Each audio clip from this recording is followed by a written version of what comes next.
नमस्कार दोस्तों, मैं शैलेंद्र कुमार शर्मा आप सभी का स्वागत करता हूं आपके अपने YouTube channel math scope classes में। और मैं आशा करता हूं कि आप सभी लोग बहुत ही अच्छे होंगे।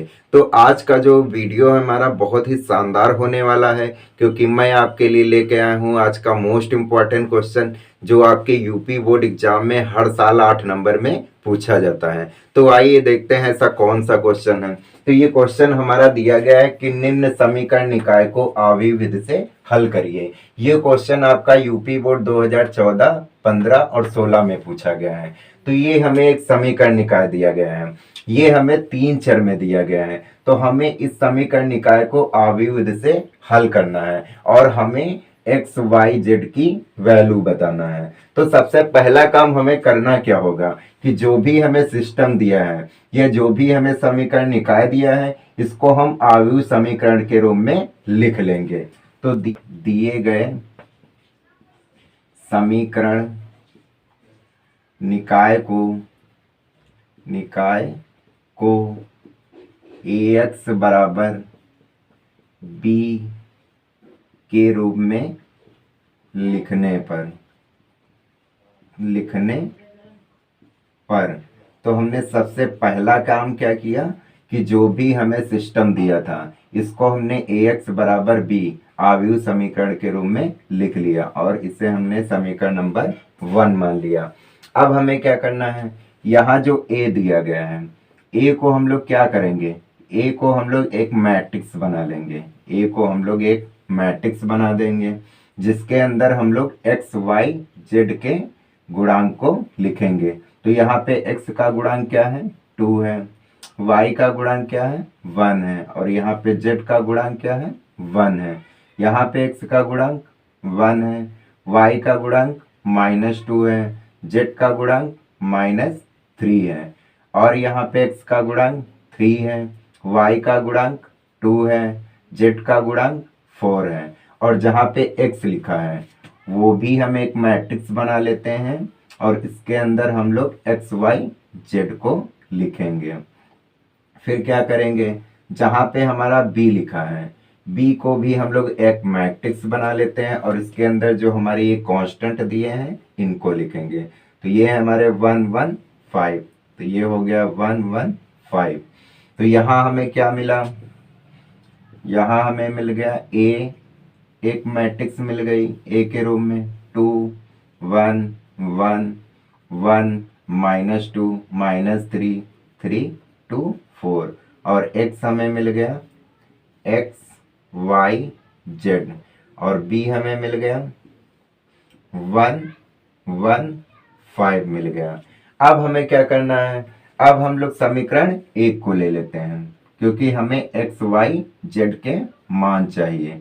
तो समीकरण 1 से क्या हो जाएगा, ax बराबर b हमें दिया है तो यहाँ पे कैपिटल x का मान निकालेंगे तो ये हो जाएगा a इनवर्स b।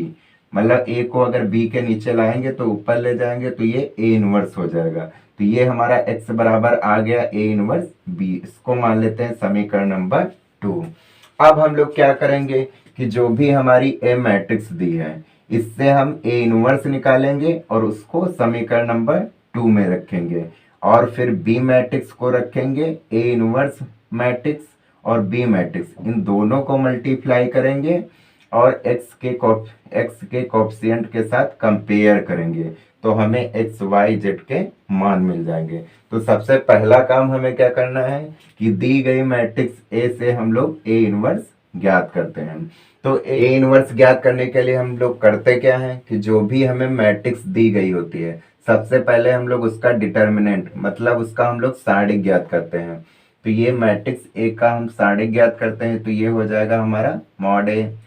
तो इसको हम लोग सारणिक के सिंबल के रूप में लिख लेते हैं इस मैट्रिक्स को। तो ये हो जाएगा 2 1 1 1 -2 -3 3 2 4। अब हम लोग क्या करते हैं, इसे ओपन करते हैं। तो यहाँ पे हम लोग 2 को रोकेंगे तो ये लाइन कैंसिल हुई, ये लाइन कैंसिल हुई। 4 को -2 से गुणा करेंगे तो कितना आएगा, 4 दूनी 8 माइनस का 8 आ जाएगा। और -3 को 2 से मल्टीप्लाई करेंगे तो माइनस का 6 आएगा, लेकिन यहाँ पे माइनस पहले से होता है इसलिए यहाँ पे क्या हो जाएगा, प्लस हो जाएगा। ठीक, अब क्या करेंगे हम लोग, -1 को रोकेंगे तो ये हो जाएगा हमारा, ये लाइन कैंसिल हुई, ये लाइन कैंसिल हुई। 4 को 1 से मल्टीप्लाई करेंगे तो 4 हो जाएगा। 3 को -3 से गुणा करेंगे तो माइनस का 9 आएगा, लेकिन यहाँ पे प्लस माइनस पहले से होता है इसलिए ये प्लस हो जाएगा। अब क्या करेंगे, +1 को रोकते हैं तो ये लाइन कैंसिल हुई, ये लाइन कैंसिल हुई। तो 2 को 1 से गुणा करेंगे कितना आएगा, 2 आ जाएगा। 3 को -2 से गुणा करेंगे माइनस का 6 आएगा, तो माइनस माइनस प्लस हो जाएगा। अब हम लोग क्या करेंगे, इसे सॉल्व करते हैं तो 2 हुआ, -8 से 6 जाएगा, कितना बचेगा, माइनस का 2 बचेगा, -1। 9 में 4 को जोड़ेंगे कितना हो जाएगा, 13 हो जाएगा, +1। 6 में 2 को ऐड करेंगे कितना हो जाएगा, 8 हो जाएगा। तो ये हो जाएगा माइनस का 4, 13 कम 13 और ये प्लस का 8। तो 13 में 4 को जोड़ेंगे कितना हो जाएगा, 17 हो जाएगा और ये +8 हुआ।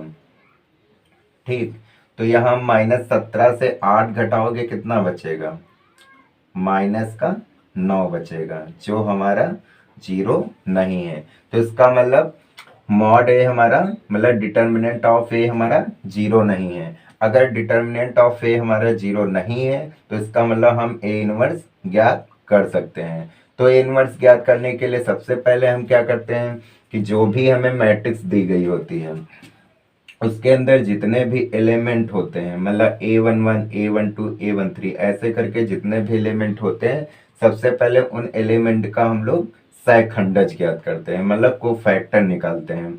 तो को फैक्टर जो भी निकलते हैं उन्हें हम लोग उनकी एक मैट्रिक्स बनाते हैं और उसका जो ट्रांसपोज होता है वही हमारा क्या कहलाता है, एडजॉइंट ए कहलाता है। क्योंकि हमारा ए इनवर्स का जो फार्मूला होता है वो ये होता है 1/mod A into adjoint A. तो एडजॉइंट ए निकलता है। ठीक है, तो सबसे पहला काम क्या करते हैं, इसके हम लोग कोफैक्टर निकालते हैं दी गई मैट्रिक्स के। तो A11 निकालेंगे तो हमारा क्या हो जाएगा, पहली रो पहला कॉलम, तो क्या बचा, -2 -3 -2 -3 और बचा 2 4। अब हम लोग क्या करेंगे, 4 को 2 से मल्टीप्लाई करेंगे तो माइनस का 8 हो जाएगा। -3 को 2 से मल्टीप्लाई करेंगे तो माइनस का 6 हो जाएगा। -3 को 2 से मल्टीप्लाई करेंगे माइनस का 6 आएगा, लेकिन माइनस पहले से होता है इसलिए यहाँ पे प्लस हो जाएगा। और साथ में हमें ये ध्यान रखना है कि 1 को 1 में ऐड करेंगे तो हमारा सम संख्या आती है, मतलब इवन नंबर आता है, इसलिए यहाँ पे हम लोग माइनस का नहीं बल्कि यहाँ पे हम लोग प्लस का चिन्ह लगाएंगे, तो इसलिए ये हमारा -2 आ जाएगा। अब हम लोग इसके बाद क्या करते हैं, A12 निकाल लेते हैं। तो A12 निकालेंगे तो 1 में 2 को ऐड करेंगे तो हमारा क्या हो जाएगा, 3 हो जाएगा। 3 हमारा क्या है, विषम संख्या है या हमारा ऑड नंबर है, इसलिए यहाँ पे हम लोग माइनस लगा देते हैं।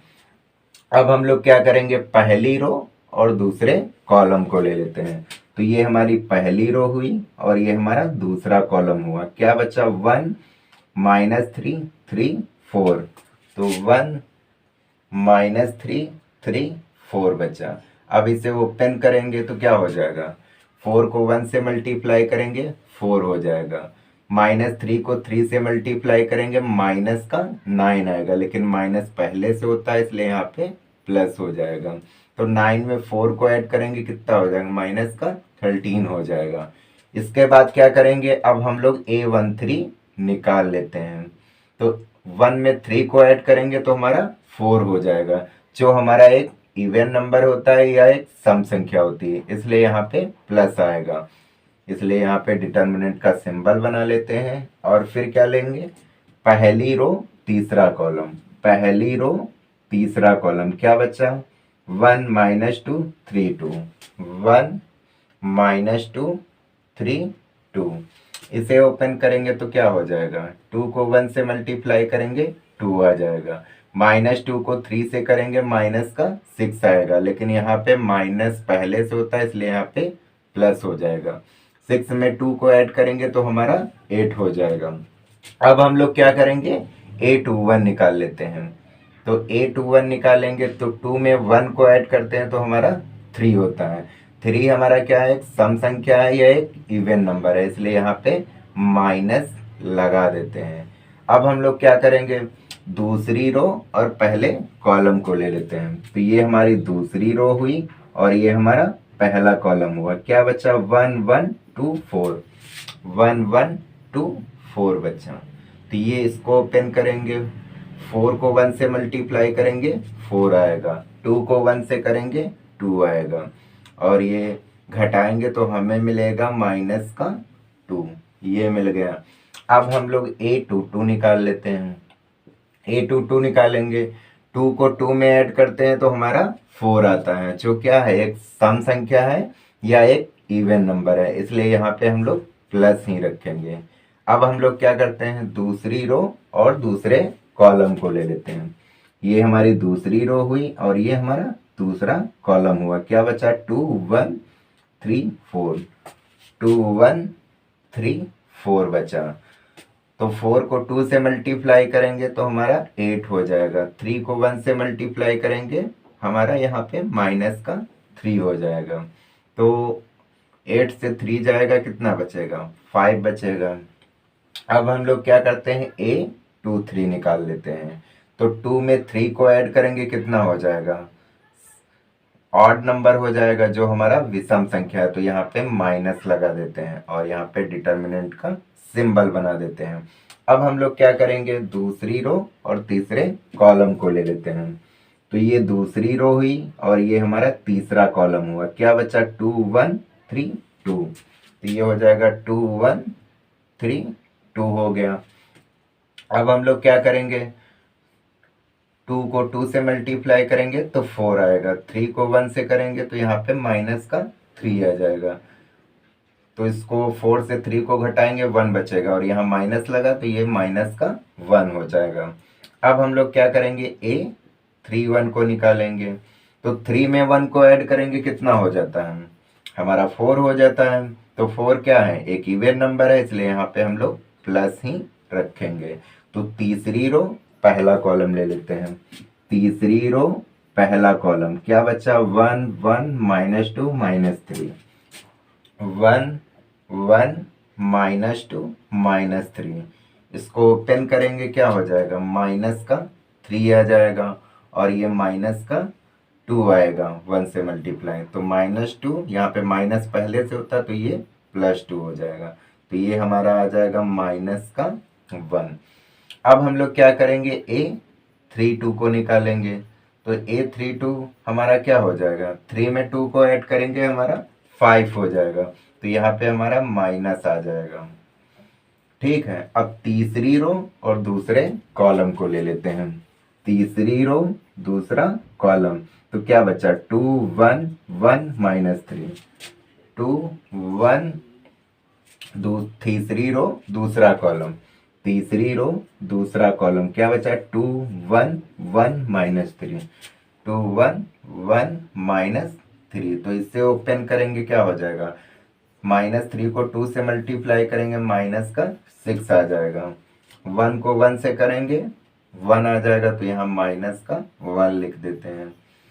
तो -6 को -1 में ऐड करेंगे, कितना हो जाएगा, माइनस का 7 हो जाएगा, लेकिन माइनस पहले से लगा इसलिए यहाँ पे हम लोग प्लस का 7 लिखेंगे। अब हम लोग A33 निकाल लेते हैं। तो A33 निकालेंगे, 3 को 3 में ऐड करेंगे तो हमारा प्लस का 6 आएगा। तो जो क्या है, हमारा इवन नंबर है, इसलिए यहाँ पे हम लोग प्लस ही रखेंगे। अब हम लोग तीसरी रो तीसरा कॉलम ले लेते हैं। तो ये तीसरी रो हुई और ये तीसरा कॉलम हुआ। क्या बचा, 2 1 1 -2, 2 1, क्या बचा, तीसरी रो तीसरा कॉलम, 2 1 1 -2, 2 1 1 -2। तो इसे ओपन करेंगे, -2 को 2 से मल्टीप्लाई करेंगे माइनस का 4 आ जाएगा, 1 को 1 से मल्टीप्लाई करेंगे माइनस का 1 आ जाएगा, तो ये हमारा माइनस का 5 आ जाएगा। तो हमने क्या किया, हमने जो भी मैट्रिक्स हमें दी गई थी उसके हमने सहखंडज निकाल लिए, मतलब कोफैक्टर निकाल लिए। तो अब क्या करेंगे, इन कोफैक्टर से हम एक मैट्रिक्स बनाएंगे और उस मैट्रिक्स का हम लोग क्या करेंगे, ट्रांसपोज करेंगे। तो जो आएगा वही हमारा क्या कहलाएगा, एडजॉइंट ए कहलाएगा। तो सबसे पहला काम आप ये करिए, इसका स्क्रीनशॉट ले लीजिए, फिर हम आगे इसको बताते हैं। अब हमने क्या किया, जो हमारे ये सहखंडज निकले थे या जो हमारे कोफैक्टर निकले थे उनको हमने एक मैट्रिक्स के अंदर लिख लिया। तो ये हमारा A11 निकला था, ये हमारा A12 निकला था और ये हमारा A13 निकला था। तो जितने भी हमारे कोफैक्टर्स थे उन सबको हमने एक मैट्रिक्स के अंदर लिख लिया और उनका हमने परिवर्त कर दिया, मतलब ट्रांसपोज कर दिया। मतलब ट्रांसपोज का मतलब क्या होता है, जो हमारे रो होते हैं वो कॉलम में परिवर्तित हो जाते हैं और जो हमारे कॉलम होते हैं वो हमारे रो में परिवर्तित हो जाते हैं। तो उसका ट्रांसपोज करने के बाद जो हमें मैट्रिक्स मिली उसे हमने क्या नाम दे दिया, उसे हमने एडजॉइंट ए नाम दे दिया। अब हम लोग क्या करते हैं, अब हम लोग हमें एडजॉइंट ए मिल गया। अब हम लोग क्या करेंगे, ए इनवर्स निकाल लेंगे। तो ए इनवर्स बराबर हमारा फार्मूला क्या होता है, 1 determinant of A into adjoint A, ये हमारा फार्मूला होता है। तो डिटर्मिनेंट ऑफ ए हमारा क्या निकला था, -9 आया था। अब हम लोग क्या करेंगे, एडजॉइंट ए को लिख लेते हैं। तो ये हमारा हो गया -2 -2 -1 -13 5 7 8 -1 -5, ये हमारा ए इनवर्स निकल आया। अब हम लोग क्या करेंगे, हमें एक्स वाई जेड का मान चाहिए। तो अब हम लोग समीकरण नंबर 2 को ले लेते हैं। तो समीकरण नंबर 2 हमारा क्या था, ये था हमारा x बराबर ए इनवर्स बी। तो ए इनवर्स हमें मिल गया और बी हमें ये पता है, बी मैट्रिक्स क्या थी, 1 1 5 था और x भी हमें पता है। तो x मैट्रिक्स में क्या लिखेंगे, एक्स वाई जेड को लिखेंगे। ए इनवर्स में जो हमारा ये निकला है, ए इनवर्स हमारा क्या निकला है, 1/-9 और ये हमारा निकला है -2 -2 -1 -13 5 7 8 -1 -5। तो ये हमारा ए इनवर्स हो गया और बी हमारा क्या था, बी हमारी मैट्रिक्स थी 1 1 5। तो ये 1 1 5 हो गया। अब हम लोग क्या करेंगे, इसको हम लोग ए इनवर्स मैट्रिक्स जो हमारी निकली है और जो हमारी बी मैट्रिक्स है इन दोनों को आपस में मल्टीप्लाई करते हैं। तो क्या हो जाएगा हमारा माइनस, तो मल्टीप्लाई क्या होता है, रो इनटू कॉलम होता है। तो -2 को 1 से मल्टीप्लाई करेंगे तो -2 आ जाएगा, फिर -2 को 1 से करेंगे तो फिर -2 आ जाएगा, -1 को 5 से करेंगे -5 आ जाएगा, 13 को 1 से करेंगे -13, 5 को 1 से करेंगे +5, 7 को 5 से करेंगे कितना हो जाएगा, 7 5 जा कितना हो जाएगा 35 हो जाएगा। फिर 8 को 1 से करेंगे 8 हो जाएगा, -1 को 1 से करेंगे -1 आ जाएगा, -5 को 5 से करेंगे 25 आ जाएगा। तो ये हो जाएगा 1/-9। ठीक है, -2 -2 -5 ऐड करेंगे कितना हो जाएगा, -4 और -5 मतलब -9 हो जाएगा। और ये हो जाएगा -13 और इसमें 35 में 5 को ऐड करेंगे कितना हो जाएगा, ये हमारा हो जाएगा 40 मतलब 40 हो जाएगा। और ये 8 -25 में -1 को ऐड करेंगे तो 26 हो जाएगा। तो इतना आ गया और इसे सॉल्व करेंगे तो ये हो जाएगा 1/-9, तो ये हो जाएगा -9। तो 40 से 13 जाएगा कितना बचेगा, यहाँ पे 10 से 3 जाएगा कितना बचेगा, तो यहाँ पे 7 बचेगा और यहाँ 3 बचा, 3 से 1 गया तो कितना बचा 2, तो 27 हो गया।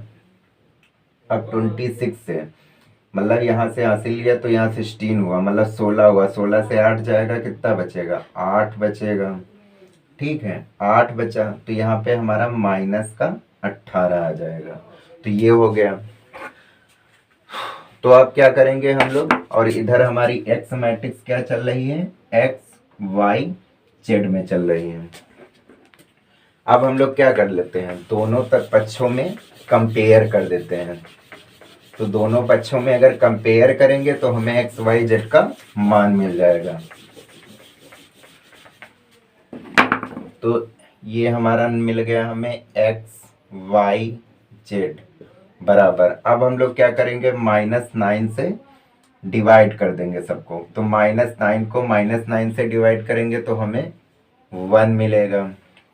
-9 को 27 से डिवाइड करेंगे, -3 मिलेगा। -9 को -18 से डिवाइड करेंगे, कितना बचेगा, +2 मिलेगा। अब दोनों पक्षों में कंपेयर कर देते हैं। तो यहाँ पे x का मान हमें मिला 1, y का मान हमें मिला -3, z का मान मिला हमें 2। तो यही हमें निकालना था, x y z का मान। तो ये आपका क्वेश्चन नंबर 2 कंप्लीट हो गया। तो सबसे पहला काम हमने इस क्वेश्चन में क्या किया था, हमें जो भी सिस्टम दिया था उसे हमने क्या किया था, ax बराबर b के रूप में लिख लिया था। लिखने के बाद हमने क्या किया था कि जो भी हमें सिस्टम दिया गया था उससे हमने ए मैट्रिक्स अलग बना ली थी और एक्स मैट्रिक्स अलग बना ली थी और बी मैट्रिक्स हमने अलग बना ली थी। फिर जो हमें मैट्रिक्स ए दी गई थी उसका हमने ए इनवर्स निकाला और उसको हमने बी से मल्टीप्लाई कर दिया। तो हमें ये मैट्रिक्स मिल गई, ये मैट्रिक्स मिल गई और उस मैट्रिक्स मिल गई। फिर हमने क्या किया, 1/-9 से इसको डिवाइड किया तो हमें ये इस मैट्रिक्स के अंदर ये एलिमेंट मिल गए। फिर हमने दोनों को कंपेयर कर दिया तो हमें एक्स वाई जेड के मान मिल गए। तो ये आपका क्वेश्चन नंबर 2 कंप्लीट हो गया। और ये क्वेश्चन मोस्ट इंपॉर्टेंट है जो हर साल बोर्ड एग्जाम में पूछा जाता है। तो आप इसको बार बार प्रैक्टिस करिए और स्टेप वाइज स्टेप इसको अच्छे से देखिए, फिर आपको ये क्वेश्चन अच्छे से समझ में आ जाएगा। तो आप अगर इसका स्क्रीनशॉट लेना चाहते हैं तो ले सकते हैं। तो आज के लिए इतना ही, फिर मिलेंगे हम लोग नेक्स्ट वीडियो में एक अगले क्वेश्चन के साथ। अगर आपको ये वीडियो अच्छा लगता है तो हमारे चैनल को सब्सक्राइब करें, लाइक करें, शेयर करें। और आपको किसी प्रकार की कोई प्रॉब्लम आती है तो हमें कमेंट बॉक्स पर लिखकर अवश्य बताएंगे। फिर मिलेंगे नेक्स्ट वीडियो में एक अगले क्वेश्चन के साथ। तब तक के लिए जय हिंद, जय भारत।